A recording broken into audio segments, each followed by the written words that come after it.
We continue our reading of Lest We Forget, a daily devotional by author George R. Knight. Today's reading, June 20, Adventism in Times of War, Part 3. Let every person be subject to the governing authorities, for there is no authority except from God, and those that exist have been instituted by God.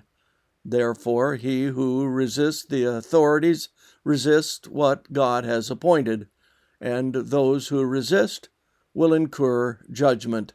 Romans 13, 1 and 2. Adolf Hitler's favorite text.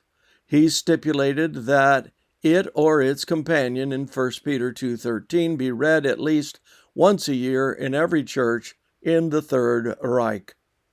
Romans 13 leaves no doubt that Christians are to obey the government.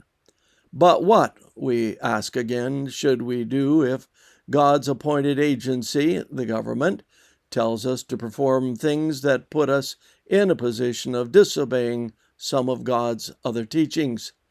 That was the question troubling the Adventists during the American Civil War, the first war they had to face as a church.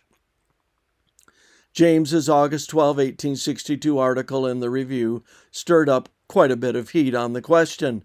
As he put it on August 26, several brethren referred to our remarks 2 weeks since in a rather feverish style. This is no time for Christian gentlemen to give way to feelings of prejudice and virtually charge us with teaching Sabbath breaking and murder.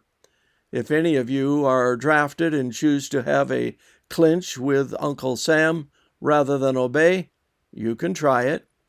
We shall not contend with you, lest some of you non-resistants get up a little war before you are called upon to fight for your country.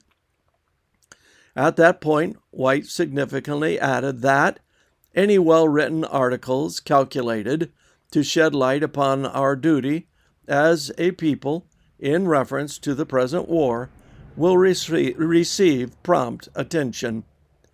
That invitation prompted a tidal wave of responses for the next 3 months, as Adventists argued publicly through the pages of the Review regarding the duties of Christians in their conflicting roles as citizens of both the kingdom of heaven and a particular nation here on earth, with each having its own laws, sometimes in conflict.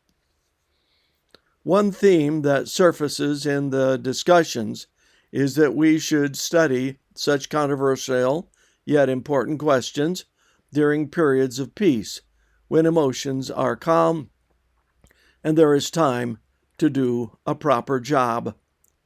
Such wasn't the case here, though. They were struggling to find an answer in the midst of an emotion-fraught crisis.